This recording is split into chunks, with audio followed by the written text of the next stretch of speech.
Hello. आज हम लोग पढ़ेंगे reasoning ability and problem solving के टॉपिक एनालॉजी से रिलेटेड कुछ प्रॉब्लम्स को। इसके पहले लेक्चर पे हम लोग ने देखा था कि एनालॉजी क्या होती है और उस पे किस तरह के क्वेश्चंस एग्जाम्स में पूछे थे, कितने टाइप्स के क्वेश्चन पूछते हैं। अब उन्हीं टाइप्स के बेसिस पे कुछ प्रॉब्लम्स को हम लोग सॉल्व करेंगे। So let's solve more examples of analogy. पहला एग्जांपल, जैसे cat is to meow as cow is to. अब यहाँ पे हम लोग को देखना है कि जैसे एक कैट म्याऊ करती है वैसे ही काउ क्या करती है। Cat is to meow as cow is to moo. ठीक है, तो इसका आंसर हो जाएगा ये, cat is to meow as cow is to moo. अगला question, question number 2, doctor is to patient as teacher is to. अब यहां पे हम लोग को देखना है कि डॉक्टर और पेशेंट के बीच में कैसा रिलेशन होता है, वैसे ही हम लोग को टीचर और किसके बीच में रिलेशन होगा वो देखना होगा। तो किसी हॉस्पिटल में डॉक्टर्स क्या करते हैं, पेशेंट्स का इलाज करते हैं, ठीक है, उनको सही करते हैं। उसी तरीके से एक स्कूल में जो टीचर होते हैं वो स्टूडेंट्स को बेहतर करते हैं, ठीक है, उनको सिखाते हैं चीज़ों को। तो डॉक्टर जो भी काम करता है वो पेशेंट्स के ऊपर करता है, उसी तरीके से टीचर जो भी अपना वर्क करते हैं वो स्टूडेंट के ऊपर करते हैं, ठीक है। तो आंसर हो जाएगा स्टूडेंट। तो doctor is to patient as teacher is to student. Example 3, oar is to row boat as pedal is to. अब और क्या होता है ये जानना पड़ेगा, तब समझ पाएगा रोबोट से क्या मतलब है। रोबोट मतलब रोबोट नहीं, ठीक है, रोबोट नहीं है ये, रोबोट है। बोट मतलब नाव, ठीक है, हम इसकी बात नहीं कर रहे हैं, रोबोट की बात नहीं कर रहे हैं, ठीक है, इस चीज की बात नहीं हो रही, हम बात कर रहे हैं रोबोट। बोट मतलब नाव और रो मतलब उसको चलाना, ठीक है। जैसे नाव को हम लोग चप्पू से चलाते हैं, तो जो चप्पू होता है उसको कहते हैं ओर, या फिर पतवार जिसे कहते हैं। तो चप्पू या पतवार जो होता है उसको हम लोग ओर कहते हैं, और रो बोट का मतलब उनकी सहायता से बोट को चलाना, ठीक है। तो जो ओर है वो यूज होता है टू रो बोट। उसी तरीके से पेडल से हम लोग क्या चलाते हैं, पेडल से क्या हम लोग कार चलाते हैं, नहीं। पेडल से क्या बोट चलाते हैं, नहीं। पेडल से क्या ट्रेन चलाते हैं, नहीं। ऐसा हम लोग नहीं करते। पेडल से हम बाइसिकल चलाते हैं, ठीक है। तो हम लोग ओर का यूज करते हैं बोट को चलाने के लिए, वैसे ही पेडल्स का यूज करते हैं बाइसिकल को चलाने के लिए। तो आंसर जो होगा इसका वो होगा बाइसिकल, ठीक। अगला example 4, hot is to cold as light is to. अब यहां पे ध्यान देने वाली बात है कि लाइट जो है वो सन से हम लोग को मिलती है, लाइट लैंप से मिलती है। लाइट ब्राइट करती है चीजों को, ठीक है, उजाला करती है। बट है क्या, आंसर क्या है, लाइट से तो सबके सब रिलेटेड है ये, बट है क्या आंसर वो पता चलेगा हम लोग को इधर से। और जो यहाँ पे एनालॉजी हम लोग को मिलेगी उसी को हम लोग को यहाँ पे यूज करना होगा, उसी एनालॉजी का यूज करना होगा। तो हॉट इज टू कोल्ड मतलब अपोजिट चीज, कि अगर कोई गर्म है तो हम लोग गर्म का अपोजिट बोलते हैं ठंडा, ठीक है, गर्म का अपोजिट ठंडा। उसी तरीके से लाइट का जो अपोजिट होगा वो हम लोग को यहां पर बताना है। तो लाइट का अपोजिट होगा डार्क, ठीक है। तो ना तो सन होगा, ना तो लैम्प, ना तो ब्राइट। लाइट से ये सब एसोसिएटेड है, बट आंसर वो होगा जो इधर से निकल के आएगा, जो इधर से एनालॉजी हमें मिलेगी वो चीज हम लोग को यहाँ पे लगाना होता है, ठीक है। तो आंसर हो जाएगा डार्क। जैसे हॉट कोल्ड से रिलेटेड है वैसे ही लाइट डार्क से रिलेटेड है, मतलब हॉट कोल्ड का अपोजिट, उसी तरीके से लाइट डार्क का अपोजिट, ठीक है। ये चीज कोल्डनेस अगर हमें खत्म करनी है, ऐसे भी समझ सकते हैं, अगर कोल्डनेस खत्म करनी है तो हमें उसको गर्माहट देना होगा, गर्म करना पड़ेगा, ठीक है। उसी तरीके से अगर कहीं पे हमें डार्कनेस खत्म करनी है तो लाइट देना पड़ेगा। तो इस तरीके से चीजों को हम लोग समझते हैं एनालॉजी वाले प्रॉब्लम्स में। Example 5, fire is to burn as water is to. अब यहां पे भी बिल्कुल वैसा ही है। वाटर देखो हम लोग ड्रिंक भी करते हैं, वाटर में हम लोग स्विम भी करते हैं, वाटर बहता भी है और वाटर में लोग डूबते भी हैं। तो होगा क्या वो पता चलेगा इधर से। वाटर में तो ये सब चीज होती हैं। तो देखो, फायर खाना भी पकाती है, चीजों को गर्म भी करती है, जलाती भी है। तो यहाँ पे दिया है फायर बर्न्स, ठीक है, फायर इज टू बर्न, जला देता है, ठीक है। तो मान लो कहीं पे आग है, उसको टच कर लिए तो वो जला देगी उसको, उस जगह को नुकसान पहुंचाया उसने वहां पे। तो उसी तरीके से हम लोग यहाँ पे देखेंगे, वाटर ड्रिंकिंग के लिए तो यूज हो सकता है, बट ये नुकसान थोड़ी ना कर रहा है, तो ये नहीं रिलेशन होगा। क्योंकि वाटर फ्लो भी तो होता है बट कोई नुकसान नहीं करेगा, फ्लो हो रहा है, बह रहा है, नदी में पानी बह रहा है, कोई दिक्कत नहीं, ठीक है। लोग नदी में तैरते भी हैं तो कोई नुकसान थोड़ी ना हो रहा है, तैर रहा है आदमी, अच्छी बात है, एक्सरसाइज हो रही है। बट वाटर डुबो भी देता है, नुकसान यहां पे हो रहा है। तो fire is to burn as water is to drown, तो आंसर जो होगा उसका ये होगा, ड्राउन। तो इस तरीके से हम लोग को एक लॉजिक होना चाहिए हमारी बातों में, क्योंकि जब तक लॉजिक नहीं होगा तब तक इस तरीके के सवाल को लगाना पॉसिबल नहीं है। तो लॉजिक हमें ढूंढना होता है, फिर उसी लॉजिक को फिट करना होता है अगले वाले पार्ट में, इसके क्वेश्चन के अगले वाले पार्ट में, इस पार्ट में। क्लियर? आगे देखते हैं एग्जाम्पल 6। 16:4 एज 25:2। अब अगर हम लोग को स्क्वायर्स पता होंगे नंबर्स के, या किसी नंबर का स्क्वायर रूट पता होगा, तो ये क्वेश्चन लगाना आसान है। क्यों? क्योंकि 16 का स्क्वायर रूट होता है 4, उसी तरीके से 25 का स्क्वायर रूट होगा 5। ये हम लोग का आंसर निकल के आएगा। या फिर इसको ये भी कह सकते हैं कि 16 जो है वो 4 का स्क्वायर है। इसको ऐसे भी बोल सकते हैं कि जो 16 है वो 4 का स्क्वायर है, तो 25 किसका स्क्वायर होगा? 25 होगा 5 का स्क्वायर। क्लियर? इस तरीके से भी हम लगा सकते हैं। तो हमारे पास एक रीजन होना चाहिए, हम लोग के पास एक तर्क होना चाहिए, तभी हम इन क्वेश्चन को सॉल्व कर सकते हैं। बिना तर्क के एक क्वेश्चन सॉल्व नहीं किए जा सकते, ठीक है। आगे चलते हैं। Example 7, 12:144 as 13:2। तो यहां पे फिर से अगर हम लोग को स्क्वायर्स नहीं याद होंगे तो ये समझ पे ही नहीं आएगा कि 144 12 का स्क्वायर है। तो 12 का स्क्वायर जब करते हैं हम लोग तो मिलता है 144। इसी तरीके से जब 13 का स्क्वायर करेंगे तो मिल जाएगा 169। तो ये हो गया हम लोग का आंसर इस क्वेश्चन का। अगला क्वेश्चन एग्जाम्पल 8, 9:81 एज 4:2। 9 अगर 81 से रिलेटेड है तो 4 कैसे रिलेटेड होगा इस नंबर से, जो भी नंबर आएगा।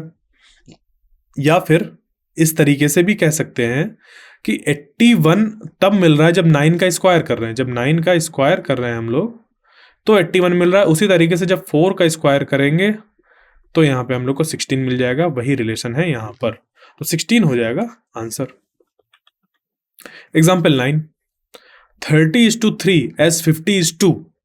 यहां पे क्या दिख रहा है कि जब हम 3 में 10 का मल्टीप्लाई कर रहे हैं तब मिल रहा है हम लोग को 30, या फिर 30 में जब 10 से डिवाइड कर रहे हैं तो मिल रहा है हम लोग को 3।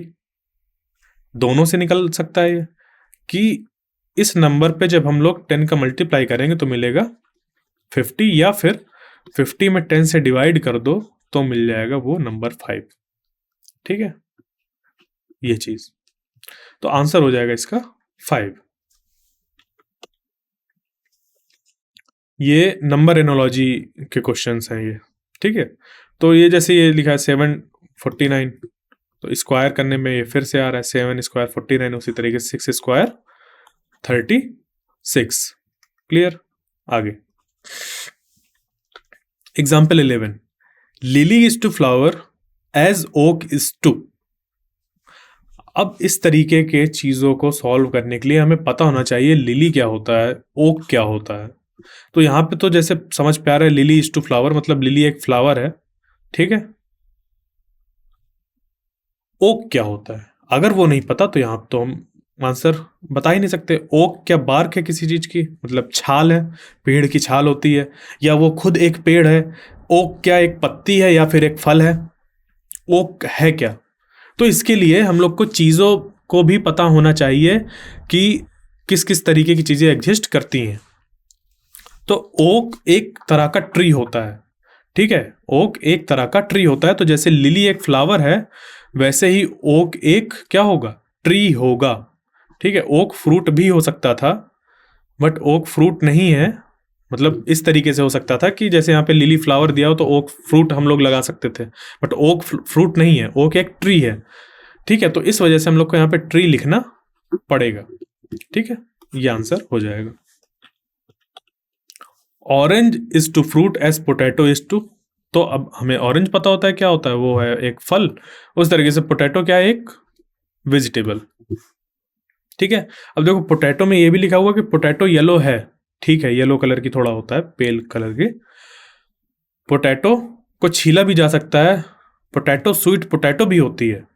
तो यहाँ पे हम लोग क्या चेंज कर रहे हैं, यहाँ पे क्या पैटर्न मिल रहा है हम लोग को, या कह लें एनोलॉजी क्या मिल रही है, उस एनोलॉजी के बेसिस पे हम लोग यहाँ पर चीज़ें फाइंड करते हैं। अगर यहाँ पे ऑरेंज इज, यहाँ पे जैसे लिखा होता ऑरेंज इज राउंड, तो यहाँ पे हमें पोटैटो का शेप देना होता, कुछ ओवल स्फेरॉइड कह सकते थे। ठीक है, शेप को पोटैटो का शेप स्फेरॉइड। अगर ये हम लोग का एक ऑरेंज एक स्फेयर है तो ये पोटैटो स्फेरॉइड हो सकता था। ठीक है, इसी तरीके से यहाँ पे ये भी हो सकता था कि यहाँ पे अगर कलर की बात की जाती कि ऑरेंज ऑरेंज कलर का है, orange is to orange colour, वैसे पोटैटो इज टू तो येलो कलर आ जाता। ठीक है, यहाँ पे इस तरीके के क्वेश्चन बनते हैं। तो हमें जो चीज़ दी है सामने उसको किस किस तरीके से सोच सकते हैं, किस तरीके के तर्क दे सकते हैं, वो मैटर करता है। तो जो हम लोग को डेवलप करना है वो क्वेश्चन देखकर ये डेवलप करना है कि इस किस तरीके से भी सोचा जा सकता है। हम लोग को ये नहीं करना कि सिर्फ यही क्वेश्चन आता है। ठीक है, आगे example 13, lake is to water as desert is to. अब देखो यहाँ पे ये इंटरेस्टिंग क्वेश्चन है, कैसे lake is to water as desert is to. अब जो डिजर्ट जो होता है ना, डिजर्ट, ये डिजर्ट में सैंड होती है, डिजर्ट ड्राई भी होता है और डिजर्ट में ड्यून्स भी होते हैं, बट यहाँ पे कौन फिट बैठेगा। और डिजर्ट में बहुत ज़्यादा गर्मी भी होती है, सनी भी बहुत ज़्यादा होता है, ये भी बोल सकते हैं कि सनी है, जैसे यहाँ पे सनी की बात हो जाती है। ठीक है, सनी डे होता है, तो ये भी कह सकते हैं। मतलब ये चारों चीज़ें डिजर्ट से रिलेटेड है, बट आंसर क्या होगा वो यहाँ से पता चलेगा। तो यहाँ पे तर्क लगाओ। देखो ड्यून्स क्या होता है पहले वो समझ लो। ड्यून्स कुछ ऐसा स्ट्रक्चर फॉर्म हो जाता है जो रेगिस्तान में, ऐसे बालू वगैरह आके इकट्ठी हो जाती है हवा चलने की वजह से, ऐसे कुछ जो चीज़ें छोटे छोटे बालू के ढेर फॉर्म हो जाते हैं, कुछ ऐसे कहें तो। ठीक है, ऐसे करके ऐसे ऐसे चीज़ें फॉर्म हो जाती है ना, फिर यहाँ पे लोग ऐसे इनके ऊपर चलते हुए कभी देखा होगा। तो ये जो पूरा रेगिस्तान वाला इलाका है, ठीक है, इस पूरे रेगिस्तान में इस तरीके से हवा के बहने की वजह से इस तरह छोटे छोटे चीज बालू का ढेर लग जाता है, तो उनको ड्यून्स कहते हैं। ठीक है, और सैंड की वजह से वो ड्यून्स बनते हैं, सैंड ही बहती है तो वो ड्यून्स फॉर्म हो जाते हैं। जो सैंड है यहाँ पे वो ड्राई होती है, बट आंसर क्या होगा, आंसर होगा इसका ये कि lake is to water. Lake जो होती है वो वाटर, लेक एक वाटर बॉडी है, मतलब वाटर की वजह से जहाँ पे वाटर भरा होता है एक बहुत बड़े एरिया में, जब वाटर भरा होता है तब उसको लेक कहते हैं। एक नेचुरल अकरिंग, एक ऐसी जगह जो जमीन के बीच में होती है, चारों तरफ जमीन होती है उस पर और जमीन के बीच में होती है, और उस पर पानी भरा होता है पूरा। ठीक है, इधर इधर लैंड, पूरा इधर लैंड होता है हर जगह, और इनमें यहाँ पे पानी भरा होता है, और ये पानी फ्रेश वाटर होता है। ठीक है, सॉल्ट वाटर नहीं होता, और एक बहुत बड़ी वाटर होती है, नेचुरल होती है ये, तो उसको लेक कहते हैं। तो यहाँ पे भरा क्या हुआ है, वाटर, कंटेंट क्या है यहाँ पे, वाटर है। उसी तरीके से डिजर्ट में क्या चीज होती है, बालू होती है, बालू भरी होती है, तो ये आंसर होगा। ठीक है, सैंड होती है। सैंड के बहने से, मतलब सैंड के उड़ने से, सैंड के पानी के साथ, जैसे कभी कभी बारिश हुई तो सैंड डिजर्ट में कम बारिश होती है बट कभी हो सकती है, तो उसकी बहाव की वजह से जो बालू जाके कहीं इकट्ठा होती है तो वो ड्यून्स का फॉर्मेशन करते हैं। उड़ने वाली हवा से, हवा के साथ उड़ने वाली बालू और बहने वाली बालू के वजह से ड्यून्स का फॉर्मेशन होता है, तो जो फॉर्म होता है वो ड्यून फॉर्म होते हैं। तो उसी तरीके से लेक्स में ये हम कह सकते हैं, जैसे वेव फॉर्म हो रही हैं या किसी कोई चीज़ इकट्ठा हो जा रही है लेक में, तो वो कह सकते हैं। उसके साथ जब हम लोग एनालॉजी देखेंगे तो ड्यून्स आंसर आ सकता है। बट लेक बनी किससे है? वो वाटर से बनी। उसी तरीके से डिजर्ट किससे बना है? सैंड से बना हुआ है। सैंड, जब भी हम डिजर्ट में हाथ रखेंगे तो हमें बालू मिलेगी, उसी जैसे हम लोग को लेक में पानी मिलता है। ये चीज तो इस तरीके से चीजों को सोचना होता है। क्लियर? आगे, pen is to paper as brush is to. अब देखो, ब्रश दिया हुआ है, पेन इज टू पेपर और ब्रश इज टू। ब्रश से देखो हम लोग क्या करते हैं, ब्रश से हम लोग पेंटिंग करते हैं, ब्रश से हम लोग पेपर पे भी कर सकते हैं, ब्रश से नोटबुक में कुछ कर सकते हैं, ब्रश से कैनवस में भी चीज़ें बनाते हैं। बट यहाँ पे पेन टू पेपर बोला है, और हम लोग ज़्यादातर जो वर्क करते हैं वो पेन का यूज़ करते हैं एक पेपर में चीज़ों को लिखने के लिए। ठीक है, पेपर में यूज़ करते हैं। पेन का जो ज़्यादातर यूज़ होता है वो पेपर में होता है। पेपर में पेन की हेल्प से हम लोग कुछ लिखते हैं। ठीक है, जैसे कि ब्रश का यूज़ हम लोग करते हैं पेंटिंग बनाने के लिए, बट कहाँ पर? कैनवस में। ठीक है, तो ब्रश सबसे रिलेटेड है, बट इस एनालॉजी के हिसाब से आंसर होगा हम लोग का कैनवस। कि ब्रश का यूज जैसे कि हम लोग पेन का यूज करते हैं पेपर में, वैसे ही ब्रश का यूज करते हैं कैनवस में। पेंटिंग करने के लिए पेन का यूज करते हैं हम लोग पेपर में, राइटिंग के लिए। ठीक है, ये बहुत ध्यान देना होगा हम लोग को। अगला क्वेश्चन जो है, या अगला एग्जाम्पल हम लोग कह लें कि example 15, writer is to pen as artist is to. अब यहां पर जैसे एक राइटर है, लिखने वाला है, लिखने वाला किसका यूज करेगा? पेन का यूज करेगा लिखने के लिए। ठीक है, उसी तरीके से आर्टिस्ट, जैसे कि एक पेंटर है, पेंट करने वाला, तो उसको क्या चाहिए? उसको चाहिए ब्रश, तभी तो वो पेंटिंग कर पाएगा। ठीक है, देखो आर्टिस्ट का स्टूडियो भी होता है, उसी तरीके से राइटर का एक रूम हो सकता है। ठीक है, राइटिंग रूम जैसे होता है। ठीक है, आर्टिस्ट का एक स्टूडियो होता है, तो राइटर का एक रूम हो सकता है, राइटिंग रूम। ठीक है, या ब्यूरो कह लो, उस तरीके से वो हो सकता है राइटर का। अगर राइटर आर्टिस्ट के पैलेट की बात की जाए, पैलेट जिस पे हम लोग कलर जहां से निकालते हैं, जिससे उसको पैलेट कहते हैं, तो आर्टिस्ट का वो पैलेट हो सकता है कब? जब राइटर का हम लोग को दिया हो इंक पॉट। ठीक है, राइटर के लिए क्या दिया हो? इंक पॉट दिया हो। ठीक है, या रिफिल, पेन रिफिल ऐसा कुछ दिया हो। ठीक है, मतलब जहां पे इंक स्टोर होती हो, इस तरीके से कुछ दिया हो, तो ये आंसर हो सकता है। अगर राइटर का पेन दिया हुआ है यहाँ पे, तो हम लोग को वो पर्टिकुलर डिवाइस की बात करनी है जिसका आर्टिस्ट यूज करेगा चीजों को बनाने के लिए, तो वो हो जाएगी ब्रश। वो हो जाएगी ब्रश, तो आंसर होगा ये। ठीक है, इस तरीके से हम लोग क्वेश्चन को समझते हैं और सॉल्व करते हैं। अगला example, guitar is to strings piano. अब इसके लिए ये जानना जरूरी है कि पियानो बजता कैसे है। गिटार तो सबने देखा होगा, बट पियानो के अंदर क्या होता है वो नहीं पता है। ठीक है, अब जो गिटार है, ठीक है, गिटार में स्ट्रिंग्स होते हैं। गिटार में क्या होते हैं? स्ट्रिंग्स होते हैं, और जब उन स्ट्रिंग्स को हम लोग ऐसे ऐसे टच करते हैं तो उससे आवाज आती है। उसी तरीके से पियानो में कीज होती हैं। ठीक है, पियानो में कीज होती हैं, और उन कीज की हेल्प से अंदर चीजें बनती हैं। एक्चुअली जो पियानो की वर्किंग होती है वो कुछ इस तरीके की होती है कि यहाँ पे अगर एक पियानो ऐसा रखा हुआ है, ठीक है, ऐसा कुछ करके पियानो ऐसा रखा हुआ है, ऐसे करके, ठीक है, ऐसा ऐसा स्टिक दिया ना, मूवीज वगैरह में इसको हम लोग देखे होंगे कई बार कि इस तरीके से ऐसे पियानो रखा है, इस पे ऐसे कीज बनी हुई है। ठीक है, ये उस तरफ का है, और इधर ये खुला वाला रीजन जो यहाँ पे ऐसे खुला रहता है। ठीक है, और यहाँ पे कोई इंसान बैठ के इसको प्ले कर रहा होता है। ठीक है, ये ऐसे स्टैंड ऐसे रहता है। ठीक है, ऐसा कुछ। ठीक है, ऐसा ऐसा पियानो। ठीक। तो ये जो चीज है यहाँ अंदर, ये की को जब ये दबाते हैं यहाँ पे, तो यहाँ पे एक ऐसा पत्ती लगी होती है एक, और उसमें और इस की से अटैच्ड होता है एक हैमर।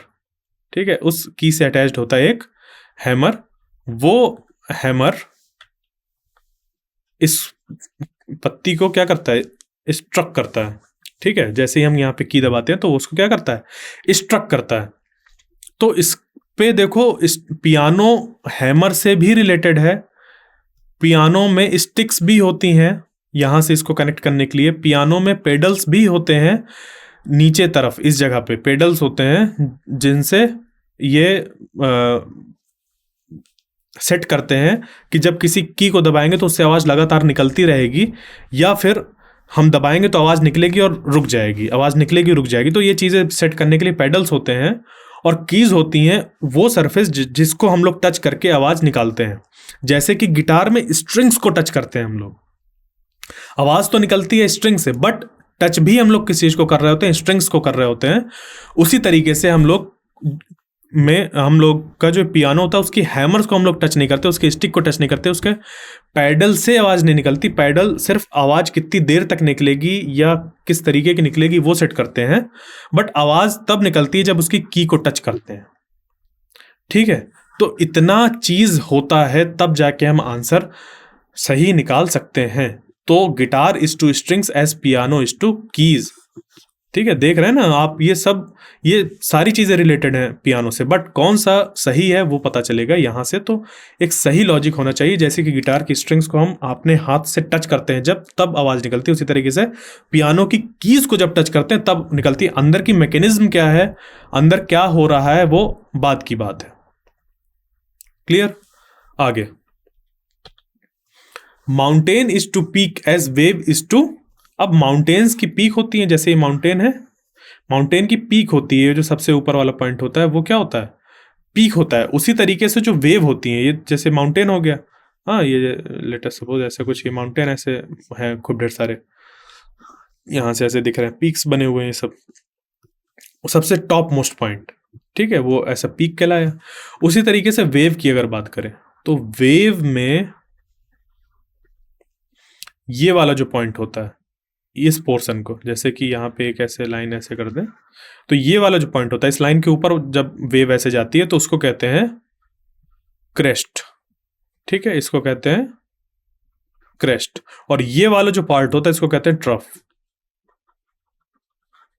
ठीक है, इसको कहते हैं ट्रफ, जैसे रफ होता है वैसे ट्रफ। ठीक है, ये चीज, तो ये हो गया क्रस्ट, ये हो गया ट्रफ, जो नीचे वाला पोर्शन होता है ऐसे वैली टाइप का।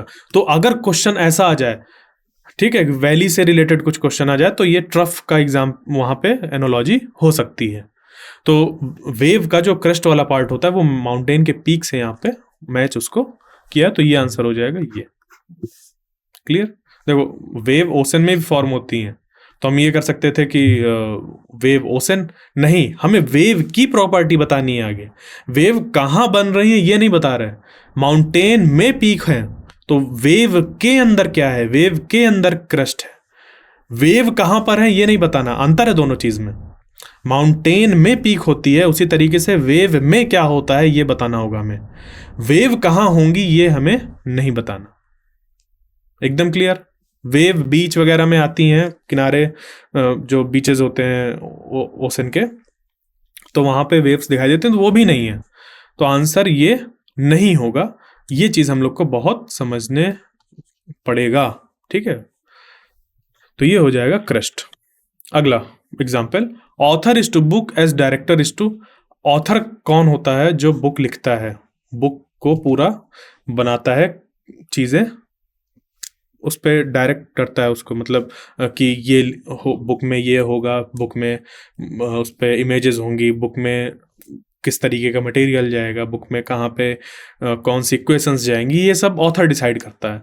उसी तरीके से जो डायरेक्टर होता है वो मूवी के अंदर डिसाइड करता है कि कहाँ पे स्टोरी चलेगी, कहाँ पे किस तरीके की एक्टिंग होगी, कहाँ पे म्यूजिक पड़ेगा, कहाँ पे फाइटिंग होगी, ये सब डायरेक्टर डिसाइड करता है। तो वो होता है मूवी के अंदर। डायरेक्टर कैमरे से भी रिलेटेड है कि डायरेक्टर कैमरा बताता है कि कहाँ पे सेट करना है, क्या करना है, बट वो नहीं है यहाँ पे अभी। ठीक है, इस तरीके से हम लोग को चीजें देखनी होती है। Example 19, mouth is to speech, जैसे मैं अभी बोल रहा हूं, मेरा अगर मुंह नहीं होता तो मैं बोल नहीं पाता। ठीक है, उस तरीके से ईयर अगर नहीं होते तो मैं सुन नहीं पाता। या फिर माउथ इज टू स्पीच, मैं मेरे पास मुंह है तो मैं बोल रहा हूं, उसी तरीके से अगर मेरे पास कान है तो मैं सुन रहा हूं। ठीक है, ये चीज। Clock is to time as thermometer is to, clock को जब हम देखते हैं तो हमें क्या दिखता है, समय, कि 12 बज रहा है, 1 बज रहा है, 2 3 4 क्या बज रहा है।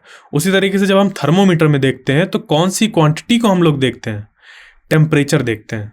ठीक है, थर्मोमीटर से हम लोग वेदर नहीं देखते, थर्मोमीटर से हम लोग विंड नहीं देखते, थर्मोमीटर से स्काई नहीं देखते, थर्मोमीटर से टेम्परेचर जो क्वांटिटी होती है वो देखते हैं। जैसे किसी को बुखार आता है ना, तो कहते हैं कि ये लो, ये थर्मोमीटर अपने मुंह में रखो कुछ 2 मिनट के लिए, और फिर उसमें ऐसे निकाल के देखते हैं डॉक्टर, और उस पर बताते हैं कि इतना आपको टेम्परेचर है, बुखार है या नहीं है, वो उससे पता चलता है। तो क्लॉक जैसे हम लोग देखते हैं टाइम देखने के लिए, वैसे ही थर्मोमीटर हम लोग यूज करते हैं टेम्परेचर को देखने के लिए। Example 21, teacher is to classroom as leader is to, teacher होता है जैसे क्लासरूम में, वैसे ही लीडर कहाँ होता है। टीचर क्या करता है यहाँ पे, ठीक है, टीचर क्या करता है यहाँ पे,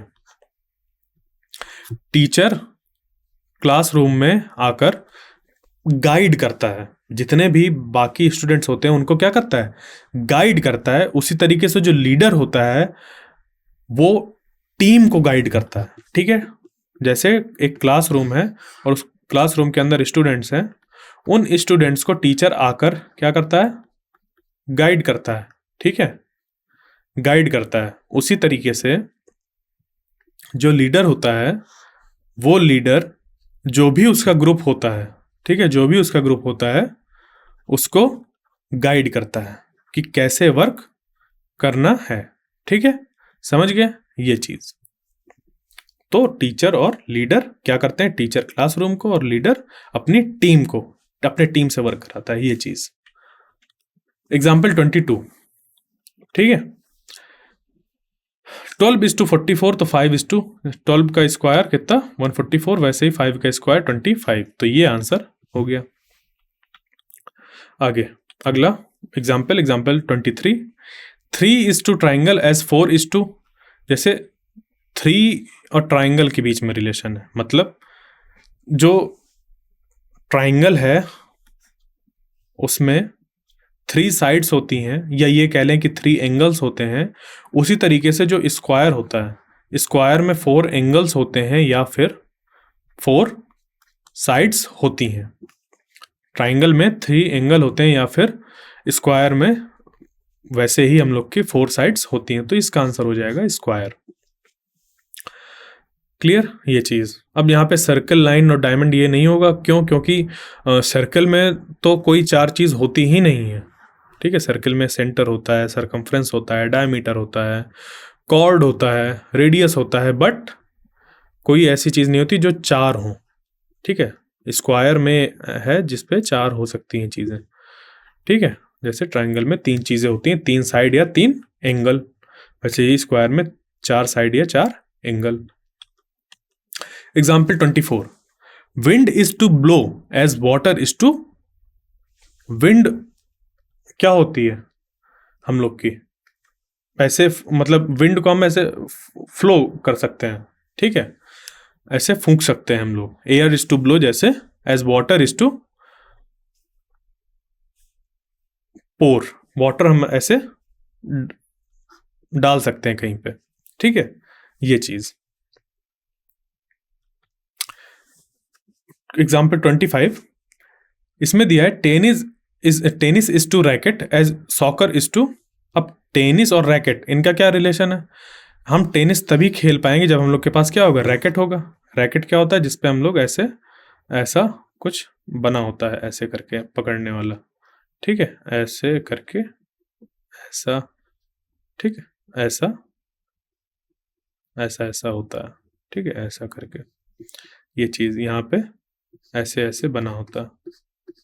ठीक, ये चीज, तो ये रैकेट होता है, इस पे हम लोग बॉल मारते हैं और वो हम लोग की टेनिस स्पोर्ट्स बन जाता है।